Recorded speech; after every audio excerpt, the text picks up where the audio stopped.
Hey, welcome to the Friday show presented by Woodbine Racetrack. I am Ray Pollock. I'm here with Joe Nevels and Jonathan Horowitz. We're going to talk a little bit about Flightline. First, this weekend is Saturday at Woodbine. There's two graded stakes, not one, but two. The Bessarabian is a 3-and-up filly and mare race over 7 furlongs. Very competitive field of 9 in there. And then the Maple Leaf Stakes. It's a grade 3 and-up fillies and mares. They're going 10 furlongs, which is really a fun race on the Tapit. Absolutely. Christophe Clement's got one in there, creative cover, and Michael McCarthy makes a rare appearance at Woodbine with charges dropped. So, Flightline. He came, he saw, he left. He conquered, and then he left so quickly. And this is kind of a constant refrain we see in racing when the great horses retire early. Jonathan, you wrote something. You're starting a series for us called "The Problem With," and the first installment was the problem with the race to the breeding shed. And obviously, Flightline was retired the day after. They announced a stud fee of $200,000. There was that crazy sale at Keeneland where a 2.5% interest sold for $4.6 million, which some people have suggested makes him worth $186 million. I don't know if I buy that. I don't think that's true, but he's worth a lot of money. Let's just put it that way. You talked a little bit about comparing racing to other entities. And, you said, imagine if Elton John retired after his first number one hit. Now, I don't really know what Elton John has to do with horse racing here, but what did you mean by that? Well, I know you wanted to find out because in order to research that topic, you even went to the Elton John concert last night.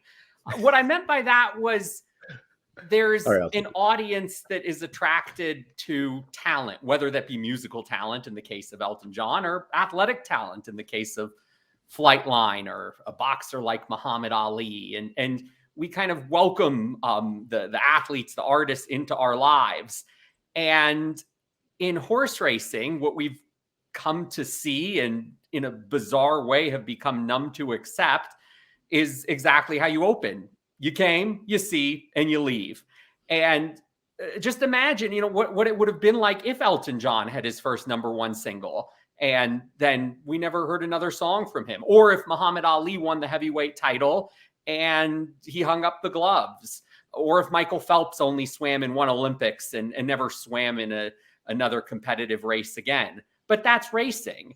And it's the pattern that we're seeing. And it makes me think that, well, we've kind of moved from racing being a sport, and we want it to be a sport. We were talking about the comparisons between Flightline and Secretariat, and we'll never really know because once Flightline has achieved that kind of heavyweight champion of the world status, it's on to other things. So this wasn't really about Flightline having a racing career and seeing how much he could do. It was about increasing his value so that he could go off to stud. And it's not a singular case. This is a pattern in the racing industry when you get that truly special horse, whether it be Justify or American Pharoah or Flightline. Those are the ones that come to mind in the last decade. Horse racing it's really built its stars on myth making. You think back to the Mount Rushmore type horses, there's a certain aura, a legend that surrounds them, and a groundswell of excitement that happened whenever they stepped into the paddock, whenever they stepped onto the track. Like you knew something big was about to happen. And when I look back to the legacy of Flightline, great horse, supremely talented horse. I don't want to, downplay anything that he actually did on the racetrack, but his opportunity to establish himself as a living, sort of tall tale, as a larger than life figure, we knew what we had coming into the Classic, but before that, mainstream media wasn't necessarily writing about him. He wasn't exactly, people within the business knew what they had with him, but he wasn't a living myth. And I wonder how that's going to affect because people are asking, how does he compare to Secretariat? People ask me all the time, how does Flightline stack up against the greatest of all time? And I think part of that metric is the myth making. And he just wasn't around long enough to have that sort of legendary status with him. I'm not saying they should have run him another year. I understand why it happened. Like, he is more valuable now than he ever will be. in terms of what's best for the business of Flightline, standing him right now is what you need to do. But in terms of building that legend and putting him on the pantheon of the great horses and the greatest horses, that's those little intangibles that I wonder how history is going to look back on him.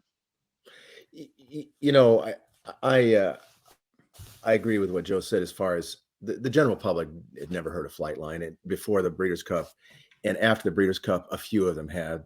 The Breeders' Cup doesn't get the kind of ratings the Derby does. Let's face it, the Derby is the one race, and the Triple Crown is the one series that does cut through and go outside of our bubble and into the general public. And American Pharoah was that way, less so Justify. But this is a horse that is only known to the racing industry. And the racing industry is no longer people who breed to race. It's people who race to breed.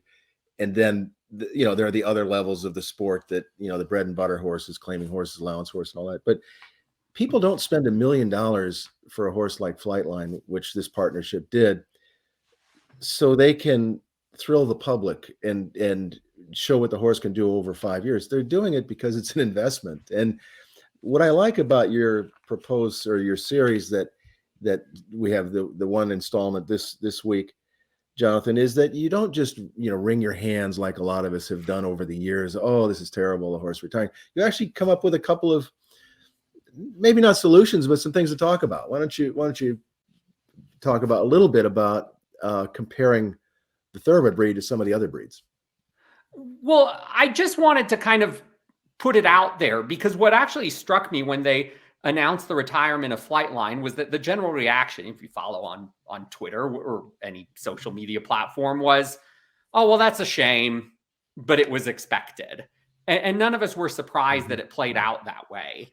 And so that kind of numbness of, yep, here we go again. So, okay, we put it out there. We put out how amazing Flightline is. We put out what a challenge it is to the industry to have a horse that, if he ran a few more times, could start creeping in the consciousness outside of racing, could build a fan base. So what do we do about it? Do we accept it as is? Do we look to some other options? And I threw a couple out there. The first one, admittedly, is far-fetched, but if you look at other racing breeds, they're running their horses longer. They're not rushing to the breeding shed. Now, admittedly, the margins or the profitability in thoroughbred breeding is here compared to other racing breeds. Mm-hmm. But there have been a number of examples. I'm very close with Arabian racing, where very good Arabian racing stallions will actually go to stud and continue to have a racing career. And that's not totally foreign. Historic things that make it possible, you know, with every other racing breed besides thoroughbreds, you're allowed to do artificial insemination or embryo transfer. But, you know, thoroughbred breeding still very much holds tight to the tradition of live cover. So, you know, that was one, was, you know, maybe there is a way to continue to capitalize on Flightline, and maybe there's a way to continue to still race Flightline, because he, you know, it wasn't like he retired because he was laboring at the end and this was all he had to do. No, that horse was absolutely in stunning shape, and just the aura that he gave off was he enjoys doing what he did.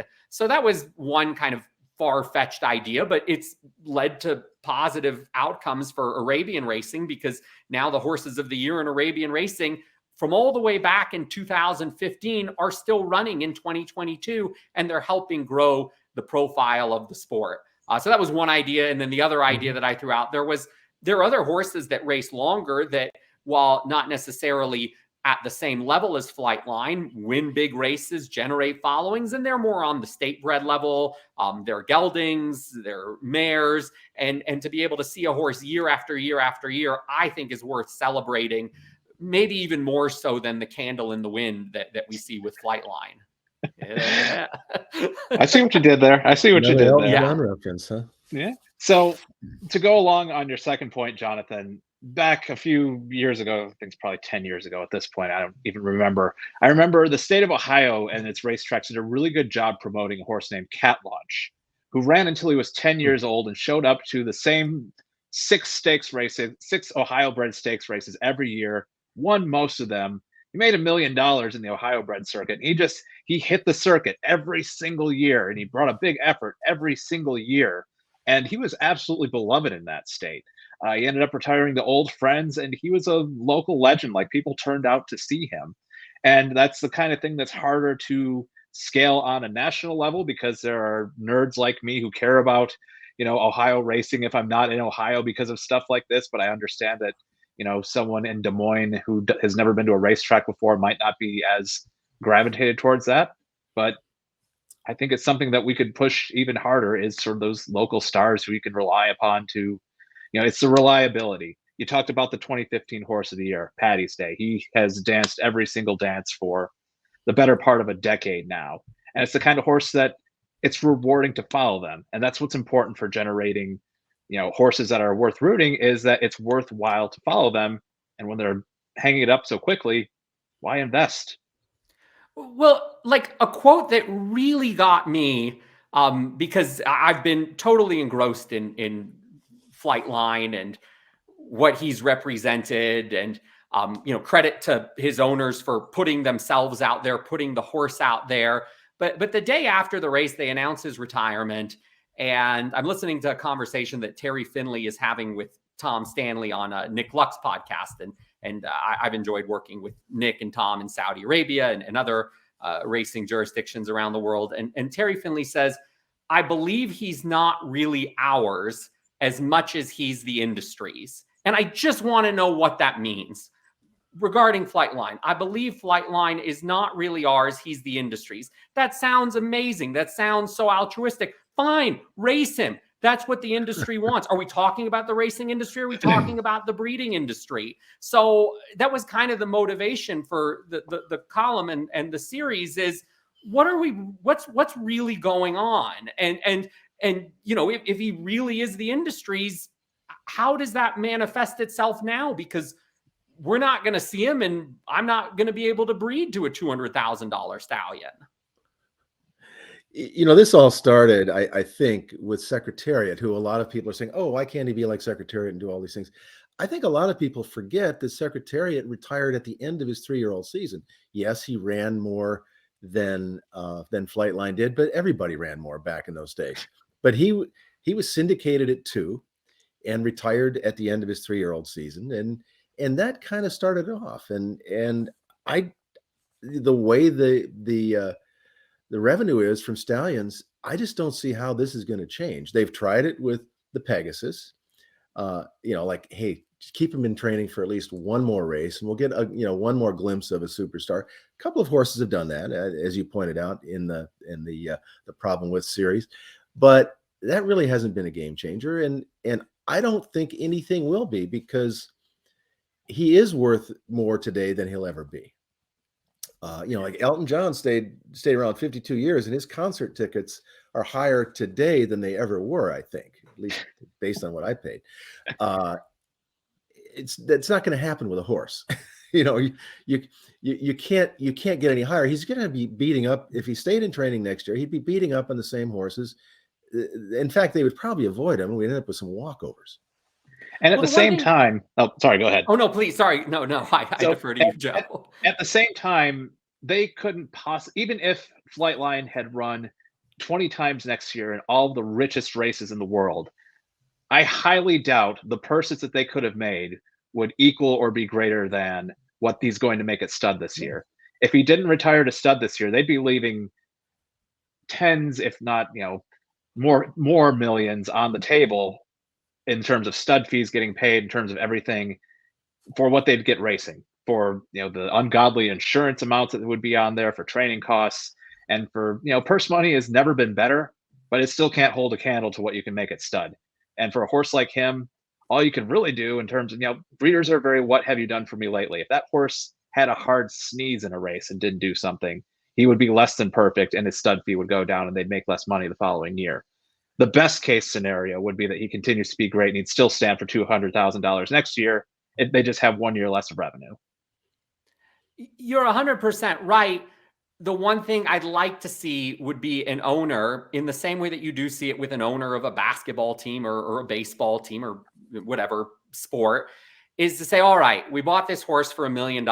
We're good. Now, if the only decision is the business decision, yes, cash out now. And if the only decision when it comes to running a sports team is the business side, and there are some teams, I'm in Colorado, and the Rockies are known for running the team in a way where, yeah, that's cute that you say you're going to contend for a World Series title, but we know what's really happening. But there are some owners out there who are like, you know what?